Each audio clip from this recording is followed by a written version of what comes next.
అడుగుతున్నారు. అంటే అధికారంలో మీరు ఉన్నారు కాబట్టి ఇప్పుడు వచ్చేటువంటి ఎన్నికల్లో ఖచ్చితంగా రాష్ట్ర ప్రజలు కావచ్చు ఎవరైనా ఖచ్చితంగా అడుగుతారు, మీరు ఏం సాధించారు, ఏం తీసుకొచ్చారు, మీకు ఈ రాష్ట్రాన్ని ఇచ్చాం, అంటే మీకు అధికారం ఇచ్చాం కాబట్టి. అంటే అధికారంలోకి వస్తే డిఎస్సి మెగా డిఎస్సి ప్రకటిస్తామని చెప్పారు, అది చేయలేదని చెప్పి చెప్తున్నారు. ఆ పెట్టుబడులకు సంబంధించిన విషయాలు డిఎస్సి 1998 డిఎస్సి తీసింది ఎవరండి? ఎన్ని వేల ఉద్యోగాలు ఇచ్చారు తెలుసా? వీళ్ళకి అవగాహన లేక ఏదో మాట్లాడి వాళ్ళు ఏదో చెప్తారు, పాఠాలు తీసుకొని చెప్తారు.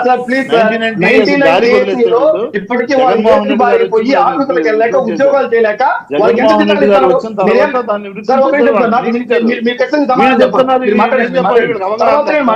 వీళ్ళకి అవగాహన లేక వీళ్ళు రాష్ట్రంలో ఏం జరుగుతుందో అవగాహన లేక మాట్లాడుతూ చదువుకొని వస్తా ఉన్నారు. వదిలేస్తే నారాయణమూర్తి గారు ముఖ్యంగా మీరు ఫుల్ ఫ్లెజ్ గా కాన్ఫిడెన్స్ ఉన్నారు. నారాయణమూర్తి గారు ఒకటి స్టేట్ ఏంటంటే మీరు ఫుల్ ఫ్లెజ్ గా కాన్ఫిడెన్స్ గా ఉన్నారు. ఇప్పుడున్నటువంటి సిట్టింగ్ ఎమ్మెల్యేలను మారిస్తే ఖచ్చితంగా మళ్ళీ అన్ని సీట్లు తమకే వస్తాయని చెప్పేసి భావిస్తున్నారు. కానీ రాష్ట్ర ప్రజలు మీకు గత ప్రభుత్వం అంటే చంద్రబాబు నాయుడు ఉన్నటువంటి సమయంలో అవకతవకలు జరిగాయి అనేక ఆరోపణలు చేశారు. మీరే మీ వైసీపీ పార్టీకి సంబంధించిన నేతలు ఆరోపణలు చేశారు. కానీ ఇప్పుడు రాష్ట్ర ప్రజలు మీరు ఏం సాధించారు, ఏం చేశారంటే రాష్ట్ర ప్రజలకు ఏం చెప్తారు? ఏం ప్రశ్న అండి?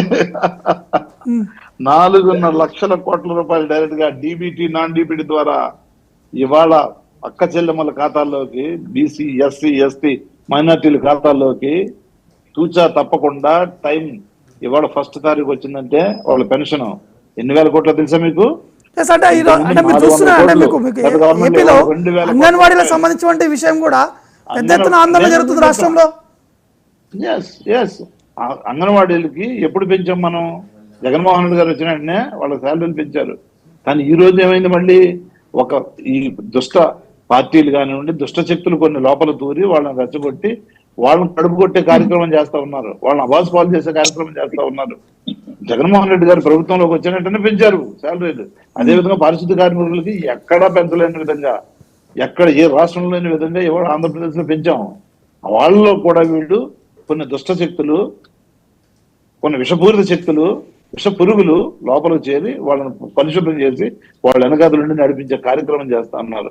వీళ్ళందరికీ సమాధానంగా ఇవాళ ఆల్రెడీ సజ్జల రామకృష్ణారెడ్డి గారు సెక్రటరియట్ వాళ్ళందరితో మాట్లాడుతున్నారు.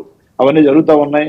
చాలా వరకు వాళ్ళని కూడా సంప్రదింపులు జరిపారు, వాళ్ళ విన్నపాలు తీసుకున్నారు, సూచనలు సలహాలు తీసుకున్నారు, అన్ని సంఘాలతో మాట్లాడుతున్నారు, వాళ్ళు న్యాయం చేసే కార్యక్రమం చేస్తున్నారు. అది వేరే విషయం. కానీ వీళ్ళు ఎలక్షన్ వచ్చేటప్పటికి ఎంతో దారుణంగా నీచంగా దిగజారిపోయి కుట్రపూరితంగా ఒక అరాచకవాదుల్లాగా, ఉగ్రవాదుల్లాగా రాజకీయాలు చేయట్లే, వీళ్ళు ఉగ్రవాదుల్లా మారిపోయారు. డబ్బు డంపు చేసి విషాన్ని జిమ్మి వాళ్ళకి ఎవరెవరినో చొచ్చించి, ఏదైతే అమరావతి చేశారు కదా, హైదరాబాద్ నుంచి సినిమా యాక్టర్లని వాళ్ళని వీళ్ళని తీసుకొచ్చి నీళ్లలో కూర్చోబెట్టి ఫోటోలు తీసి నీళ్లలో ఒంగోబెట్టి కూర్చోబెట్టి వాడు క్యారెక్టర్ ఆర్టిస్ట్. ఇక్కడికి వచ్చి రైతు అని చెప్పేసి అది కట్టించేసి ఎన్ని నాటకాలు చేశారు, ఎన్ని నీచాలకు తిరగాలేరు, ఎంత దారుణాలు కూడా కట్టారు. అట్లాగే ఇది కూడా చేసే కార్యక్రమం చేస్తా ఉన్నారు. ఈ పప్పలు ఉడకవు, వీళ్ళందరికీ తగిన శాస్తి జరుగుద్ది, సంప్రదింపులు జరుగుతూ ఉన్నాయి. అన్ని కార్మిక సంఘాలతో పాటుగా మన సజ్జల రామకృష్ణారెడ్డి గారు కానివ్వండి, బొత్స సత్యనారాయణ గారు కానివ్వండి, సిఎస్ గారు కానీ వీళ్ళందరూ కూడా కూర్చొని మాట్లాడుతూ ఉన్నారు. అదే ఎంప్లాయీస్ ని గుండెల్లో పెట్టుకొని చూసుకుంటారు జగన్మోహన్ రెడ్డి గారు. ఇప్పుడు ఇవాళ పోలీసులకు లీవ్ అనేది చరిత్రలో ఉండేది కదా, ఎక్కడ ఏ గవర్నమెంట్ లో కూడా, ఏ రాష్ట్రంలో కూడా. ఇవాళ మన రాష్ట్రంలో ఫస్ట్ టైం ఇంప్లిమెంట్ చేసాం. ఇవాళ హోంగార్డులు విపరీతంగా జీతాలు పెంచాం. ఇవాళ ఎన్ని లక్షల ఉద్యోగాలు ఇవాళ కేంద్ర ప్రభుత్వమే ఇవాళ పార్లమెంట్ లో 16 లక్షల ఉద్యోగాలు ఇక్కడ ఏర్పడ్డాయని చెప్పేసి వాళ్ళు చెప్పింది. చూసుకోమనండి, వాళ్ళు తెలియకపోతే చూసుకోమనండి. మనం చెప్పేది కాదు ఇవన్నీ. ఇన్ని చేసుకుంటూ వస్తున్నప్పుడు ప్రతి అక్క చెల్లెమ్మ కూడా వాళ్ళ ఇంటి పేరు మీద ఆస్తులు క్రియేట్ చేశారండి, అసెట్లు క్రియేట్ చేశారు. వాళ్ళ పేరు మీద రిజిస్ట్రేషన్ చేయించారు ఏవైతే ఇళ్ల స్థలాలు ఉన్నాయో. ఎందుకని? ఇది వాళ్ళ చేతుల్లో అయితే బాగుంటది కాబట్టి. వెనకబడిన బీసీ ఎస్సీ ఎస్టీ మైనార్టీలతో పాటు ఉన్నత వర్గాల్లో ఉన్న వెనకబడిన వాళ్ళందరూ కూడా సుఖశాంతులతో ఉండాలి, వాళ్ళు ఇల్లు బాగుండాలని చెప్పేసి ప్రయత్నం చేస్తా ఉంటే వీళ్ళ జీవిత కాలంలో ఒక ఇల్లు ఇవ్వరా, ఒక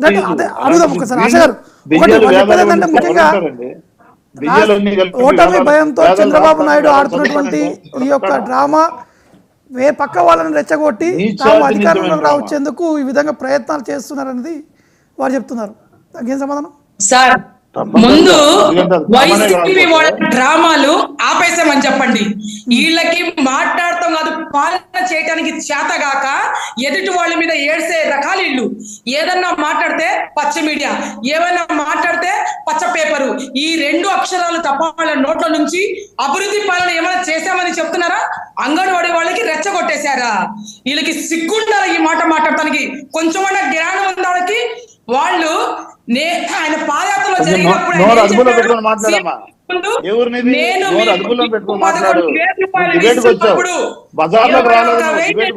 పెంచుతారని హామీ ఇచ్చిన చెప్పిన మాట పచ్చ మీడియా తెలుగుదేశం పార్టీ నారా చంద్రబాబు నాయుడు మీద మరి తర్వాత పవన్ కళ్యాణ్ మీద కొంచెం జ్ఞానం పెట్టుకొని చెత్త ముఖ్యమంత్రి ఇలా చెత్త లేకుండా కుప్పలు కుప్పలు ఇలా పడేస్తున్నారు. వాళ్ళకి కాదు మురుగుపోయిన చెత్త మీద ఘనత చంద్రబాబు నాయుడు గారిది. ముఖ్యమంత్రి చెప్పిన మాట నుంచో పెట్టుకున్న నాయకుడు ఎవరున్నాడంటే చంద్రబాబు నాయుడు. మీలాగా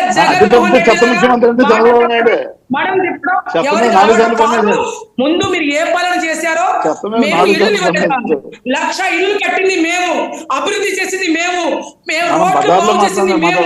మీరు వచ్చిన తర్వాత ఒక గంప ఇసుకేసారు, ఎక్కడైనా ఒక సిమెంట్ పెట్టారా, ఒక ఇటుకి దానికి 3 రాజధానులు 3 ఊర్లు పారిపోతారు. ముందు మాట్లాడండి, అంతేగాని ఎదుటి మనిషి మీద మీరు ఎన్ని చెప్పినా, మీరు ఎంత చేసినా లేరు. ప్రజలు నమ్మరు, ప్రజలకు దగ్గర. మీరు పోలీసు వాళ్ళకి డబ్బులు వేసారా? మీరు ఉద్యోగ సంఘానికి మీరు డబ్బులు ఇచ్చారా? కొంచెం సిగ్గుందా? ఈ రోజు వరకు జీతాలు రాలేదు.